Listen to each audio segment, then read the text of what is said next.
बोला श्री कृष्ण भगवान की जय। श्रीमद् भागवत गीता की जय। भागवत गीता में 17वां अध्याय का महात्म। भगवान विष्णु बोले कि हे लक्ष्मी, चंदन नगर में जयचंद्र नाम का राजा राज करता था। वह बहुत न्याय प्रिय, धार्मिक प्रकृति का तथा प्रजापालक था। प्रजा उससे काफी संतुष्ट थी। राजा को सबसे अधिक दुख इस बात का था कि उसका पुत्र काफी मंदबुद्धि था। वह सोचकर वह काफी चिंतित रहता था कि उसके बाद इस राज्य का युवराज कैसे उसके शासन को आगे बढ़ा चला पाएगा। एक दिन युवराज पास के ही दूसरे नगर में जा पहुंचा और वहां के राजा सुदांशु के पुत्र से उसने शर्त लगा ली कि अपने अपने हाथी पर सवार होकर दौड़ लगाई जाए।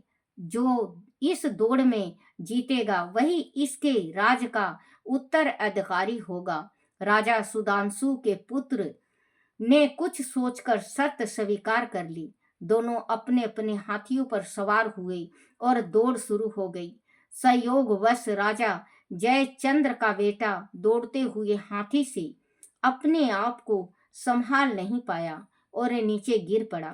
उसका सिर एक बड़े पत्थर से टकराया और वह लंबी लंबी श्वास लेने लगा। अंतिम श्वास लेते वक्त उसने हाथी का स्मरण किया, जिससे उसे अगली योनि हाथी की मिली। राजा जयचंद्र का बेटा हाथी के रूप में उधमपुर के राजा उदय सिंह के वहां रह रहा। एक दिन दूसरे नगर का राजा दशरथ सिंह अपने पुत्र राजा उदय सिंह के पास आया। दशरथ सिंह को वह हाथी बहुत पसंद आया। राजा जय चंद्र को जब वह पता चला कि उसके मित्र को मेरा वह हाथी पसंद है, तो उसने वह हाथी अपने मित्र दशरथ सिंह को उपहार स्वरूप दे दिया।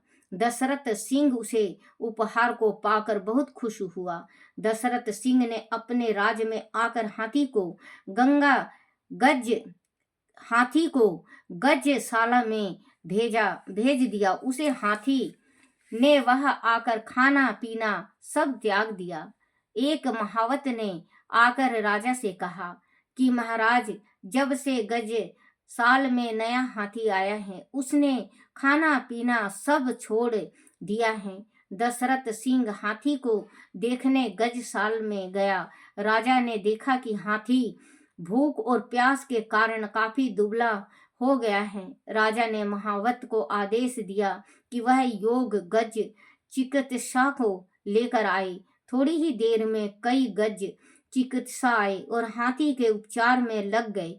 हाथी को ज्वर भी हो रहा था। अचानक वह हाथी मनुष्य की वाणी में बोला कि हे राजन, आप शास्त्रों के ज्ञाता हैं, अत्यंत पराक्रमी और शत्रु पर विजय पाने वाले हैं। मैं चिकित्साओं द्वारा स्वस्थ नहीं हो पाऊंगा। हाथी को मनुष्य की वाणी में बोलते हुए सुनकर राजा को बड़ा आश्चर्य हुआ। तब राजा ने विस्मित स्वर में पूछा कि हे गज, तुम कोई संत पशु मालूम होते हो, क्योंकि तुम्हारे अंदर मनुष्य की वाणी बोलने की शक्ति है। तुम पूर्व जन्म में किस योनि में थे? तुम्हें यह गज योनि किस अपराध के कारण मिली है? हाथी ने कहा कि हे राजन, मैं पूर्व जन्म में चंदन नगर के राजा जयचंद्र श्री कृष्ण गोविंद हरे मुरारी, हे नाथ नारायण वासुदेवाय, हे नाथ नारायण वासुदेवाय, हे नाथ नारायण वासुदेवाय मिली है। हाथी ने कहा कि हे राजन, मैं पूर्व जन्म में चंदन नगर के राजा जयचंद्र का पुत्र था। मुझे हाथियों से मोह था, इसीलिए मुझे इस जन्म में हाथी की योनि प्राप्त हुई। जब गीता के 17वां अध्याय के पाठ द्वारा जल अभिमंत्रित करके मुझे प्राप्त हुई, जब गीता के 17वें अध्याय के पाठ द्वारा जल अभिमंत्रित करके मुझ पर छिड़का जाएगा, तभी मुझे गज योनि से मुक्ति प्राप्त होगी। राजा ने तुरंत ही ज्ञानी गीता पाठी ब्राह्मणों को बुलाया। ब्राह्मणों ने गज साल में आकर हाथी के समक्ष जल से भरा एक पात्र रखा। उस पात्र को गीता के 17वें अध्याय से अभिमंत्रित करके जब हाथी पर छिड़का तो वह हाथी की योनि से मुक्त होकर दीप स्वरूपी हो गया। हाथी की योनि से मुक्त होकर उसने राजा से कहा कि हे राजन, तुम्हारी कृपा के द्वारा ही मैं दीप स्वरूप पाकर परम पद को प्राप्त हुआ हूँ। मैं तुम्हारा कोटि कोटि धन्यवाद करता हूँ। वह कहकर स्वर्ग लोक की ओर चला गया। भगवान विष्णु ने कहा कि हे लक्ष्मी, जो प्राणी गीता के 17वें अध्याय का पाठ भूल वंश भी कर लेता है या सुन लेता है तो वह मुक्त मुक्त हो जाता है। बोलो श्री कृष्ण भगवान की जय हो। श्री कृष्ण गोविंद हरे मुरारी, हे नाथ नारायण वासुदेवाय, हे नाथ नारायण वासुदेवाय, हे नाथ नारायण वासुदेवाय। श्री कृष्ण गोविंद हरे मुरारी, हे नाथ नारायण वासुदेवाय, हे नाथ नारायण वासुदेवाय, हे नाथ नारायण वासुदेवाय। बोलो श्री कृष्ण भगवान की जय हो। प्रत पाठिनी नाग लीला। श्री कुल यमुना धेनु आगे, सजल में बैठे प्रभु जी आन के।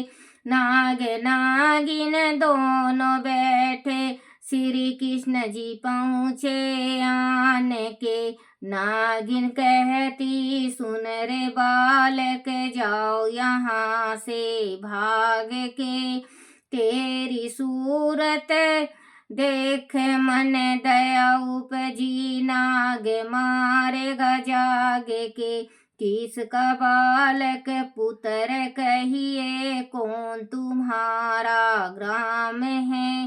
किसके घर में तू जन्मी, अरे बालक कौन तुम्हारा, क्या तुम्हारा नाम है। वासुदेव जी का पुत्र कहिए, गोकुल हमारा ग्राम है। श्री माता देव की जन्मिया मैनू, श्री कृष्ण हमारा नाम है। ले रे बालक हाथ दे कंगन, काना दे कुंडल, 1.25 लाख की बोरियां। इतना दर्व ले जा रे बालक, दिया नाग को लो चोरियां। क्या करा तेरे हाथ दे कांगन, काना दे कुंडल, 1.25 लाख की बोरियां। श्री माता यशोदा दही बिलोए, पावा तेरे नाग काली काले दिया डोरियां। श्री चारे बालक वेद ब्राह्मण, क्या क्या रे मरिया तू चाहुना। नाग दल में आन पहुँचे, अब कैसे घर जामना। ए नारी पद्मनि वेद ब्राह्मण, नंद जी का मैं बाल का। श्री माता यशोदा दही बिलोवे ने तारा मांगे काला नागदा कर चूंबे भुजा मरोड़ी नागिन नाग जगाइया उठो रे उठो बलवंत योधा बालक नथने को आइया उठियो रे उठियो बंडली करा जा इंद्र बागु गर जाइया बाके मुकुट पर झपट कीनी श्री कृष्ण जी मुकुट बचाइया भुजा के बल स्वामी खेच लिया जीवा का बल प्रभु हरण किया हाथ जोड़ नागिन कहती अब बल पिया जी कहाँ गया बसरी से ती काली नागिन नथिया फन फन निरत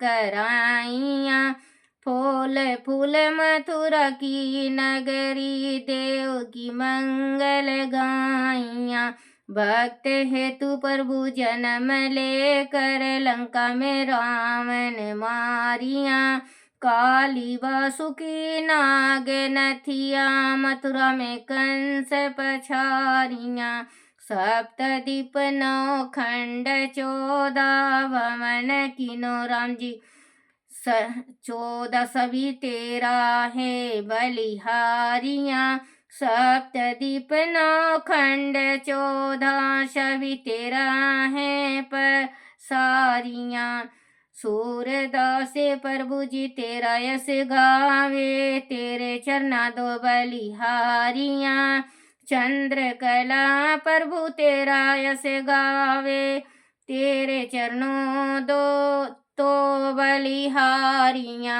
बोलो श्री कृष्ण भगवान की जय हो। आरती तुलसी जी के।